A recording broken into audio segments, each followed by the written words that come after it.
Steve Witkoff made a major mistake in Moscow. The U.S. special envoy, a property developer with no diplomatic background, met Vladimir Putin on August 6 and later told Donald Trump that the Kremlin was ready to make major territorial concessions to end the war in Ukraine.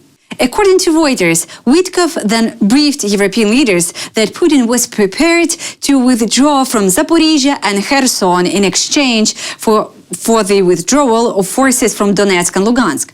The claim shocked many as it contradicted their understanding of Russia's position. The very next day, Witkoff changed his account, saying Putin had not actually offered to leave those regions, but merely hinted at lesser concessions, such as not demanding the West's formal recognition of them as part of Russia. By attending the meeting without a State Department official, Witkoff broke protocol and left no official record of Putin's words. The confusion led to chaos in subsequent diplomacy, even after Trump and Putin met in Alaska. As former U.S. envoy to Ukraine, Kurt Volker, told to Reuters that Russia has not shifted its stance at all. The war continues, and Washington still lacks a clear strategy to make Putin to stop. Ukraine's President Volodymyr Zelenskyy says Russia's latest bombardment of Kyiv proves Vladimir Putin is choosing missiles over peace.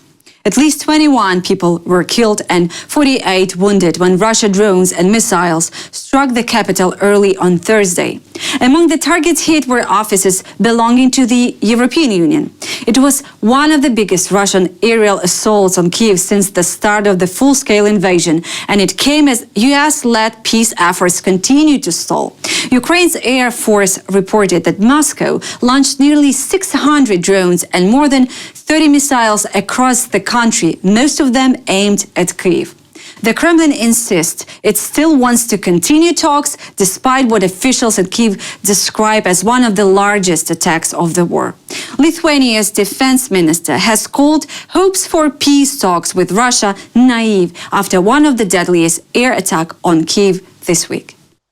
In Washington, we heard that Vladimir Putin is apparently ready for the end of the war, for a meeting at the level of leaders and the resolution of key issues. But he is choosing ballistics instead of any real steps towards peace. He kills children so as not to talk about when and how there will be peace. Ireland's defense minister Simon Harris said Russia's actions breached the Vienna Convention and urged tougher sanctions. He also announced that Irish officials will formally protest to Russian diplomats in Dublin. The UN Security Council has scheduled an emergency meeting at the request of Ukraine and 5 European members. And hopes of possible peace negotiations are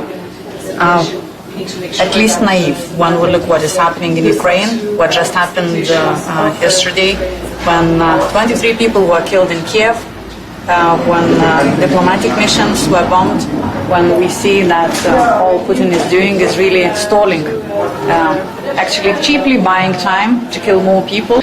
I have instructed my officials to demarche the Russian diplomats in Ireland. But I think it's very important that the entire world speaks with one voice in its absolute condemnation of Russia's clear breach of the Vienna Convention. What's also clear is that while the world is talking about peace and how do we bring about peace and dialogue and diplomacy to end the war on Ukraine, it's quite clear that Russia is continuing to engage in the actions of terror, attacking a civilian population, showing no willingness for a ceasefire. It now seems clear there will not be meeting between Ukraine's President Volodymyr Zelenskyy and Russia's dictator Putin. That's what German Chancellor Friedrich Merz said to the French President Emmanuel Macron in southern France. The two leaders met for dinner at Fort de Bragançon to discuss Ukraine, European security and economic ties. Both underlined that Europe must stand with Kyiv and remain united against Russia's war. I believe that the Franco-German duo today is perfectly aligned to have a stronger Europe in economic, trade and monetary matters, but also to have a Europe that maintains its geopolitical position in the conflict in Ukraine, in the face of the war of aggression launched by Russia, and a Europe that also faces its challenges head-on, and has decided to rearm to ensure its protection. Portugal's president has accused Donald Trump of acting as Russian agent in the context of the war in Ukraine. Marcelo Rebelo de Sousa made the remarks during a surprise appearance at the Summer University of Portugal's Social Democratic Party. Speaking on international affairs, he described Trump as part of a new, emotional style of leadership that relies on direct contact with the public. But he added that in practice, the US president was objectively functioning as a Russian agent. Rebelo de Sousa stressed that he was not talking about a traditional alliance based on a friendship or ideology, but said America's new leadership has strategically benefited Russia. His comments come days after Trump warned of the risk of an economic war if he failed to persuade Vladimir Putin to end the invasion of Ukraine. Trump also dismissed Moscow's recent questioning of President Volodymyr Zelensky's legitimacy as political theater. Ukraine has struck a Russian Buyan M missile covert with FPV drones, marking the first time in history that such drones have successfully hit a combat warship. The attack took place in Azov Sea. The Buyan M, a carrier of Kalibr cruise missiles, suffered damage to its hull and lost its main radar, leaving it effectively blind to see an air target. According to Defense Express, Ukrainian military intelligence units are likely to have used Rubaka and UG-26 Baber drones. Video footage showed the Russian ship attempting to maneuver, but its air defense systems did not respond. The strike occurred at a record distance of more than 350 kilometers. Analysts say it highlights both the growing effectiveness of Ukrainian drones and the vulnerability of Russia's Black Sea fleet, much of which is already either under repair or not combat ready. The attack came on the same date as the first recorded combat use of FPV drone in 1952, exactly 73 years earlier. Russia no longer insists on taking full control of the 4 Ukrainian regions it partially occupies, according to Turkey's Foreign Minister Hakan Fidan.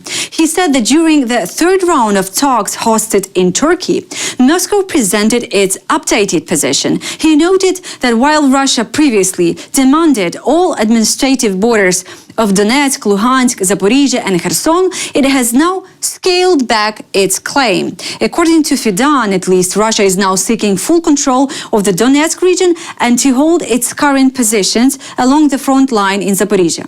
He described this shift as a significant change, though he acknowledged it remains deeply problematic for Ukraine. The discussion in Turkey, where both Kyiv and Moscow laid out concrete positions for the first time, were later raised at the Trump-Putin meeting in Alaska. Fidan admitted that if Ukraine were to lose Donetsk, defending the rest of its territory would become much harder. He stressed that international security guarantees are essential to stabilize the situation and keep dialogue open. European officials are also weighing the idea of a 40-kilometer buffer zone inside Ukraine, possibly backed by peacekeeping forces. The proposal is controversial as it would likely mean territorial concessions from Kyiv, something Ukrainians strongly oppose as they continue to defend against Russia's terrorist war. Europe would need millions more artillery shells to defend itself, according to Armin Pepperger, the chief executive of German arms maker Rheinmetall. Speaking to Sky News, he said the West currently has around 2 million shells in stock, far too few in the face of Russia's war against Ukraine. Half of all new production, he added, will come from Rheinmetall.